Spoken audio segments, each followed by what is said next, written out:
అతడు యూట్యూబర్. తెలంగాణ పల్లెవాసులకు ఆయన పాటలంటే మహా ఇష్టం. ఏ పాట రాసినా, ఏ పాట పాడినా క్షణాల్లో లక్షల వ్యూస్. ఇంకేముంది, మనోడి ఫేమ్ మారిపోయింది. మరి వచ్చిన పేరును కాపాడుకున్నాడా? అబ్బే లేదు. తనలోని వంకర బుద్ధిని బయటపెట్టాడు. నిజం ఎన్నాళ్ళు దాగుతుంది, బయటపడింది. పాపం పండింది. జగిత్యాలలో చర్చనీయాంశంగా మారిన ఫోక్ సింగర్ మల్లిక్ తేజ భాగవతంపై స్పెషల్ స్టోరీ.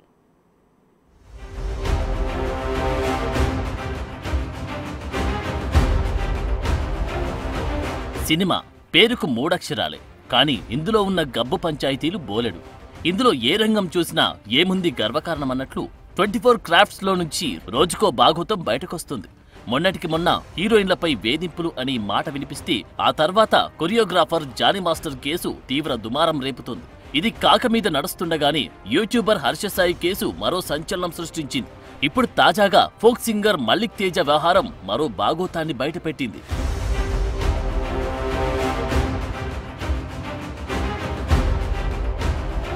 పేరు మల్లిక్ తేజ్, వృత్తి రైటర్ కమ్ సింగర్. ఏ పాట రాసినా, ఏ పాట పాడినా క్షణాల్లో యూట్యూబ్లో సెన్సేషనల్ అవుతాయి. తెలంగాణ ప్రజలు చాలా ఇష్టంతో వింటారు ఇతని పాటలు. ఇంకేముంది, ఫేమ్ వచ్చింది. వచ్చిన పేరును కాపాడుకోవాల్సింది పోయి బుద్ధి దారి మళ్ళింది. చేతుల ఇమేజ్ డ్యామేజ్ చేసుకున్నాడు. పైకి కనిపించే మల్లిక్ తేజలో చీకటి కోణం ఉందంటూ పోలీసులకు ఫిర్యాదు చేసింది ఓ యువతి. తనని బ్లాక్మెయిల్ చేస్తూ పలుమార్లు లైంగిక దాడి చేసినట్లు ఫిర్యాదులో రాసుకొచ్చింది. అంతేకాదు తరచూ ఫోన్ చేస్తూ వేధిస్తున్నాడని జగిత్యాల పోలీసులకు కంప్లైంట్ చేసింది. బాధితురాలి ఫిర్యాదుతో సింగర్, సాంస్కృతిక కళాకారుడు మల్లిక్ తేజపై పోలీసులు కేసు నమోదు చేశారు. జగిత్యాల జిల్లా గొల్లపల్లి మండలం చిన్నపూర్ గ్రామానికి చెందిన సుద్దాల మల్లిక్ తేజ మంచి ఫోక్ సింగర్. ఇతనికి అదే జిల్లాకు చెందిన ఓ యువతితో పరిచయమైంది. సదరు యువతికి కూడా పాటలు పాడడం ఇష్టం. ఇలా ఇద్దరు సింగర్స్ కావడంతో మల్లిక్ తేజ ప్రోగ్రామ్స్ కి బాధితురాల్ని తీసుకెళ్లేవాడు. తన మేనకోడలిగా అందరికి పరిచయం చేసి ఇద్దరు కూడా మామ కోడల్లాగే ఉండేవారు. అయితే సుద్దాల మల్లిక్ 2011లో ఎస్వి మ్యూజిక్ మూవీస్తో ఓ యూట్యూబ్ ఛానల్ ఏర్పాటు చేశారు. పూర్తిగా పల్లె వాతావరణంలో ఆ యువతితోనే యూట్యూబ్లో వీడియోలు రిలీజ్ చేశారు.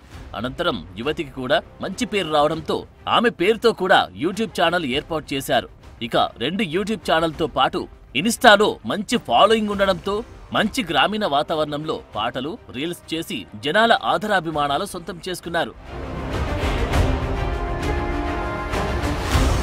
ఇంతలో యువతి తోటి సింగర్ మల్లిక్ తేజపై వేధింపుల ఆరోపణలు చేసింది. చిన్నప్పటి నుంచి మాయమాటలు చెప్పి అత్యాచారం చేశాడని, తనని ఎమోషనల్ గా బ్లాక్మెయిల్ చేసి పలుమార్లు లైంగిక దాడి చేశాడని పోలీసుల ఎదుట వాపోయింది. అయితే మల్లిక్ తేజకి ఇంతకు ముందే వివాహం కాగా 2 పిల్లలు కూడా ఉన్నారు. యువతి దాదాపు 15 సంవత్సరాలుగా మల్లిక్ తేజతో కలిసి ఎన్నో స్టేజ్లపై ప్రదర్శనలు చేసింది. యూట్యూబ్లో కూడా మల్లిక్ తేజ, సదరు యువతి కలిసి పాడడమే కాకుండా కలిసి నటించారు. ఇంతలో ఇలాంటి ఆరోపణలు రావడం సర్వత్రా చర్చనీయాంశంగా మారింది. ఇటీవల సోషల్ మీడియా సెలబ్రిటీల లైంగిక దాడికి సంబంధించిన కేసులు ఎక్కువగా నమోదవుతున్నాయి. ఇప్పటికే జానీ మాస్టర్ ఇలాంటి ఆరోపణలు ఎదుర్కోవడంతో అరెస్టు చేసి విచారణ చేస్తున్నారు. ఫేమస్ యూట్యూబర్ హర్షసాయిపై అత్యాచార ఆరోపణలు రాగా ఇప్పుడు తాజాగా ఫోక్ సింగర్ మల్లిక్ తేజపై కూడా ఇదే తరహా ఆరోపణలు వచ్చాయి. దీంతో ఫేమ్ రాగానే బుద్ధి మారుతుందని విమర్శలు వెల్లువెత్తుతున్నాయి. ఎందుకిలా చేతుల జీవితాన్ని నాశనం చేసుకుంటున్నారనే ప్రశ్నలు తలెత్తుతున్నాయి.